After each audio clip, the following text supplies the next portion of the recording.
Hello बच्चों, welcome to Ashish classes PCM PCB. बच्चों, आज के लेक्चर में हम एक नया टॉपिक स्टार्ट करने जा रहे हैं। टॉपिक है हमारा फिनॉल।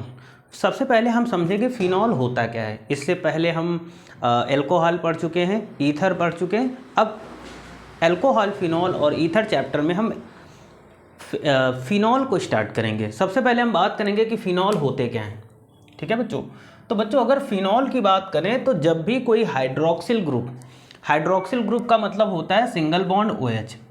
ठीक, अगर कोई हाइड्रोक्सिल ग्रुप किसी बेंजीन रिंग के साथ में अटैच्ड हो जाता है, ठीक है, हमारे पास सपोज करो ये बेंजीन रिंग है और इस बेंजीन रिंग से अगर हाइड्रोक्सिल ग्रुप जुड़ जाता है, ठीक है, तो ये जो स्ट्रक्चर आपको देखने को मिल रहा है ये हमारा फिनॉल होता है।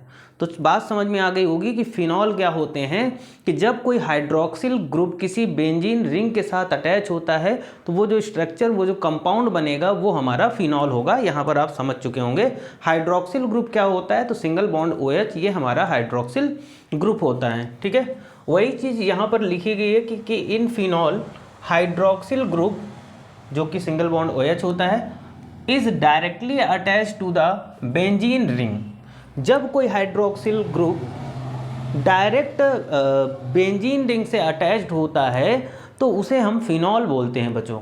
तो फिनॉल समझ गए कि फिनॉल होता क्या है, फॉर्मूला क्या होता है, ये भी आप समझ गए। ठीक है, अब हम बात करेंगे नॉमेनक्लेचर। फिनॉल का नॉमेनक्लेचर काफ़ी इंपॉर्टेंट है। नॉमेनक्लेचर की अगर बात करेंगे तो सबसे पहले हम बात करेंगे बच्चों कॉमन नेम में, यानी कॉमन नेम में हम फिनॉल को किस नाम से जानते हैं। तो in this system they are written as phenol. इनको कॉमन नेम में हम लोग फिनॉल के नाम से ही जानते हैं। इनका जो कॉमन नेम है उनको एज अ फिनॉल हम लोग लिखते हैं। जैसे एग्जांपल की बात करें, यहाँ पर अगर हम बात करें बेंजीन रिंग और यहाँ पर OH जुड़ा हुआ है तो इसको हम क्या बोलेंगे बच्चों, ये हमारा फिनॉल है। ठीक, वहीं पर अगर हम बात करेंगे कि सिंगल बॉन्ड से OH जुड़ा है और इधर यहाँ पर सिंगल बॉन्ड से Br जुड़ा है तो ये क्या है। अच्छा, एक चीज़ और याद रखना, बेंजीन रिंग में क्या होता है, ये ऑर्थो मेटा पैरा। ठीक, तो ये हो जाएगा ऑर्थो पे क्या लगा, ब्रोमीन लगा, तो ऑर्थो ब्रोमोफिनॉल। ठीक है, यानी कॉमन नेम में हम इसको फिनॉल ही बोलेंगे। किसको, फिनॉल को। ठीक है, अब यहाँ पर देखो NO लगा हुआ है सिंगल बॉन्ड से, तो ये किस पे लगा है, ये मेटा पर लगा है, तो मेटा नाइट्रोफिनॉल। ठीक है, ये क्या हो जाएगा बच्चों, मेटा नाइट्रोफिनॉल, क्योंकि यहाँ पर मेटा पर क्या लगा है, NO2 लिखा है। NO2 होता क्या है, तो ये नाइट्रो होता है। तो सबसे पहले हम क्या लिखेंगे कि M नाइट्रो, यानी मेटा, आपको पता है ऑर्थो मेटा और पैरा, फिर ऑर्थो मेटा और पैरा, ऐसे ये रिंग चलती रहती है। ठीक है, आगे हम बात करेंगे, यहाँ पर देखो क्या है कि यहाँ पर NH2 का मतलब होता है अमीनो। ठीक है, अमीन ग्रुप। ठीक है, तो यहाँ पर किस पर जुड़ा है, तो ये पैरा पर लगा है, तो पैरा एमिनोफिनॉल हो जाता है। वहीं पर आगे हम बात करेंगे, कुछ ऐसे होते हैं जिनको हमेशा उसी एज इट इज़ नाम से ही लिखते हैं, यानी कुछ फिनॉल्स ऐसे होंगे जिनको एज इट इज़ नाम से, इसी नाम से हम जानते हैं। जैसे यहाँ पर दिया गया OH और यहाँ से ये CH3, तो इसको क्रिसॉल बोलते हैं। ठीक है, ये कुछ कॉमन नेम होते हैं। ठीक है, क्रिसॉल।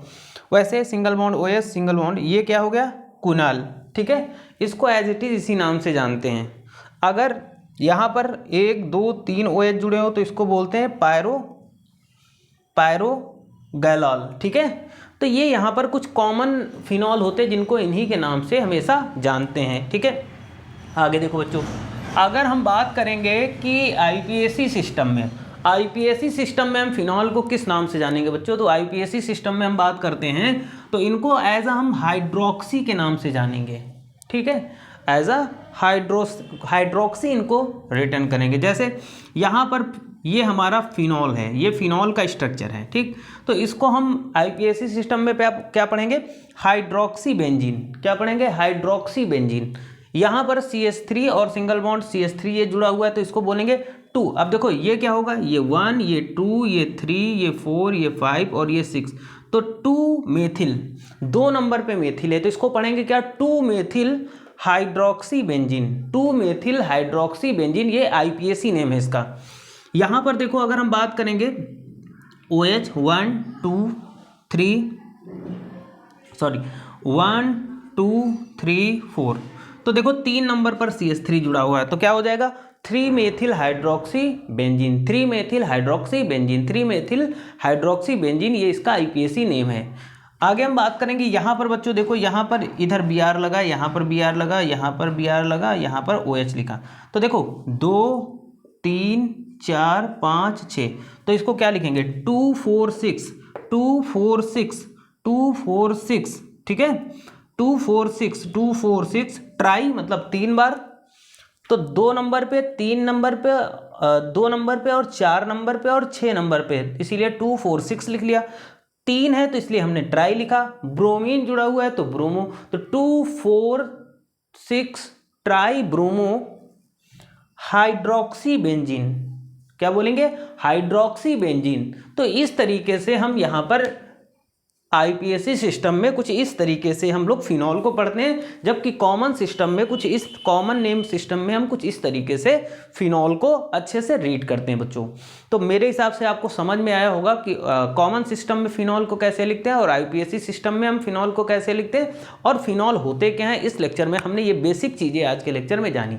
अब इसके बाद का जो टॉपिक, इसके बाद का जो लेक्चर होगा उसमें हम इसके आगे जानेंगे। मैं छोटे छोटे कैप्शन में वीडियो बना रहा हूँ ताकि हर एक कैप्शन में एक वीडियो में एक ही चीज़ कवर की जाए, ज़्यादा चीज़ें ना हो जिससे कोई बहुत ही ज़्यादा मतलब ना समझने वाली कोई चीज़ ना हो। मतलब छोटा सा वीडियो इसीलिए मैं बनाता हूँ ताकि एक लेक्चर में आपने देखो, जैसे एक लेक्चर में छोटा सा लेक्चर है ये, अब इसमें आपने समझ लिया फिनॉल क्या होते हैं और इनका नोमेनक्लेचर क्या होता है। नेक्स्ट लेक्चर में हम लोग उसके आगे का तो छोटे छोटे वीडियो में छोटे छोटे टॉपिक क्लियर करेंगे, तो उससे चीज़ें आपको बहुत अच्छी, अगर एक ही साथ सारी चीज़ें घुसेड़ दी जाएंगी तो आपको दिक्कत हो जाएगी। ऐसे आप छोटे छोटे वीडियो कम समय में अच्छा रिवीजन भी कर सकते हैं और अच्छे से आपको समझ में भी आएगा, ठीक है। तो ऐसे ही हम आगे भी वीडियो बनाते रहेंगे और पिछले वीडियो आप ज़रूर देखिएगा, उसमें बहुत सारा कोर्स आपका कवर हो चुका है, ठीक है। तो आज के लेक्चर में इतना ही रखते बच्चों। Thank you for this class, और चैनल पे नए हैं तो चैनल को सब्सक्राइब, वीडियो को लाइक और शेयर करें। आज के लिए इतना ही, थैंक यू।